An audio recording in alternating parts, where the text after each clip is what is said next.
soft-spoken is okay. I'm really trying to stay soft with it, and it felt like at one point I was almost whispering. I was kind of trying to find that. It's a little difficult to keep it at this level because I feel like I'm teetering. I'm teetering on whispering and soft speaking.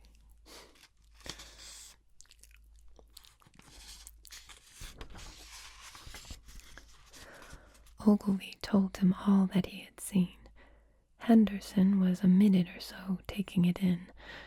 Then he dropped his spade, snatched up his jacket, and came out into the road. The two men hurried back at once to the common, and found the cylinder still lying in the same position.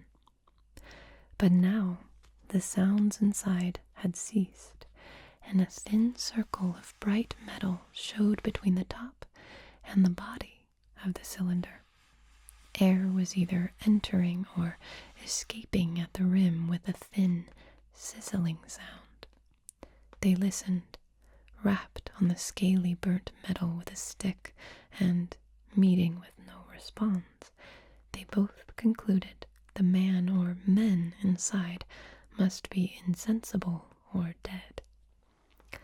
Of course, the two were quite unable to do anything. They shouted consolation and promises and went off back to town again to get help. One can imagine them, covered with sand, excited and disordered, running up the little street in the bright sunlight just as the shop folks were taking down their shutters and people were opening their bedroom windows. Henderson went into the railway station at once in order to telegraph the news to London. The newspaper articles had prepared men's minds for the reception of the idea. By 8 o'clock, a number of boys and unemployed men had already started for the common to see the dead men from Mars. That was the form the story took. I heard of it first from my newspaper boy about 9:15 when I went out to get my daily chronicle. I was naturally startled and lost no time in going out and across the Ottershaw Bridge to the sand pits. I'm not sure our narrator has a name. I've noticed that. Chapter 3. So, maybe I should sit back a little bit and speak. Maybe I'll try to speak a little louder this time. Maybe right here, chapter 3 on Horsell Common. I found a little crowd of perhaps 20 people surrounding the huge hole in which the cylinder lay. I have already described the appearance of that colossal bulk embedded in the ground. The turf and gravel about it seemed charred, as if by a sudden explosion. No doubt its impact had caused a flash of fire. Henderson and Ogilvy were not there. I think they perceived that nothing was to be done for the present, and had gone away to breakfast at Henderson's house. There were 4 or 5 boys. I'm just trying to picture going to breakfast. Like, hey, want to go to Denny's? Of course, they're probably like, what do you think it is? What's happening? But there were 4 or 5 boys sitting on the edge of the pit, with their feet dangling, and amusing themselves, until I stopped them by throwing stones at the giant mass. After I had spoken to them about it, they began playing at touch, in and out of the group of bystanders. Among these were a couple of cyclists, a jobbing gardener I employed sometimes, a girl carrying a baby, of course, Greg the butcher and his little boy, and 2 or 3 loafers and golf caddies who were accustomed to hang about the railway station. There was very little talking. Few of the common people in England had anything but the vaguest astronomical ideas in those days. Most of them were staring quietly at the big table-like end of the cylinder, which was still as Ogilvy and Henderson had left it. I fancy the popular expectation of a heap of charred corpses was disappointed at this inanimate bulk. Some went away while I was there, and other people came. I clambered into the pit and fancied I heard a faint movement under my feet. The top had certainly ceased to rotate. It was only when I got thus close to it that the strangeness of this object was at all evident to me. At the first glance, it was really no more exciting than an overturned carriage or a tree blown across the road. Not so much so, indeed. It looked like a rusty gas float. It required a certain amount of scientific education to perceive that the gray scale of the thing was no common oxide, that the yellowish-white metal that gleamed in the crack between the lid and the cylinder had an unfamiliar hue. Extraterrestrial had no meaning for the most of the onlookers.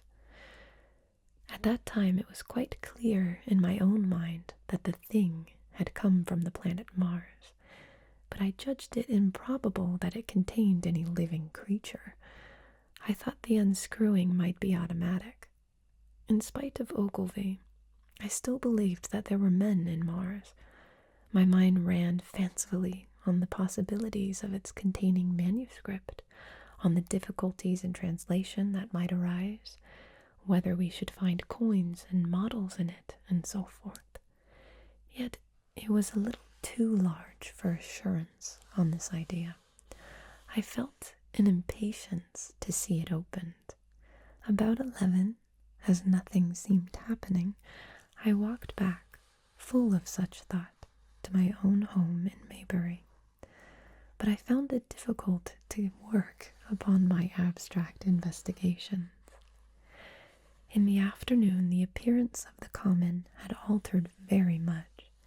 The early editions of the evening papers had startled London with enormous headlines. A message received from Mars. Remarkable story from Woking, and so forth. In addition, Ogilvy's wire to the Astronomical Exchange had roused every observatory in the 3 kingdoms. There were 6 flies or more from the Woking station standing in the road by the sand pits, a basket chaise from Chobham, and a rather lordly carriage. Besides that, there was quite a heap of bicycles. In addition, a large number of people must have walked, in spite of the heat of the day, from Woking and Chertsey, so that there were altogether quite a considerable crowd, one or two gaily dressed ladies among the others. It was glaringly hot, not a cloud in the sky, nor breath of wind, and the only shadow was that of the few scattered pine trees. The burning heather had been extinguished, but the level ground toward Ottershaw was blackened as far as one could see, and still giving off vertical streamers of smoke. An enterprising sweet stuff dealer in the Chobham Road had sent up his son with a barrow load of green apples and ginger beer. That's sweet. Going to the edge of the pit, I found it occupied by a group of about half a dozen men, Henderson, Ogilvy, and a tall, fair-haired man that I afterwards learned was Stent, the astronomer royal, with several workmen wielding spades and pickaxes. Stent was giving directions in a clear, high-pitched voice. He was standing on the cylinder, which was now evidently much cooler. His face was crimson and steaming with perspiration, and something seemed to have irritated him. A large portion of the cylinder had been uncovered, though its lower end was still embedded. As soon as Ogilvy saw me among the staring crowd on the edge of the pit, he called to me to come down, and asked me if I would mind going over to see Lord Hilton, the lord of the manor. The growing crowd, he said, was becoming a serious impediment to their excavations, especially the boys. They wanted a light railing put up, and helped to keep the people back. He told me that a faint stirring was occasionally still audible within the case, but that the workmen had failed to unscrew the top, as it afforded no grip to them. The case appeared to be enormously thick, and it was possible that the faint sounds we heard represented a noisy tumult in the interior. I was very glad to do as he asked, and so become one of the privileged spectators within the contemplated enclosure. I failed to find Lord Hilton at his house, but I was told he was expected from London by the 6 o'clock train from Waterloo, and as it was then about 5:15, I went home, had some tea, and walked up to the station to waylay him.